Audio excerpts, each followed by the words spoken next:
এই মুহূর্তে যে ছবি দেখাবো আপনাদেরকে, জানেন আজকে কলকাতা শিয়ালদাতে আইএসএফের ডাকে যে মিছিলের আয়োজন করা হয়েছিল নওশাদ সিদ্দিকী সাহেবের ডাকে, আর সেই মিছিল আটকানোর পরিকল্পনা একবারে বিশাল পুলিশ বাহিনী, সেই ছবি আপনাদেরকে দেখাবো। একবারে একের পর এক যে পুলিশ একেবারে লাঠি থেকে শুরু করে একবারে পুরো প্রস্তুতি আছে, এবং মিছিল আটকালে কিন্তু তাদের উপরে হয়তো লাঠিচার্জ হতে পারত, কারণ এই মুহূর্তে তারা কিন্তু মিছিল ঘুরে নিয়ে চলে যেতে বাধ্য।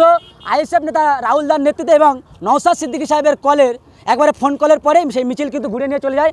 একবারে সেই ছবি দেখাচ্ছে আপনাদেরকে, বিশাল পুলিশ বাহিনী এই মুহূর্তে ভোজেরহাট টু একেবারে যে বৈরামপুরে সেই জায়গাতে একেবারে যে জানেন এখানে এক সময় আব্বাস সিদ্দিকী সাহেবের গাড়িও এখানে কিন্তু আটকানো হয়েছিল পুলিশের নেতৃত্বে।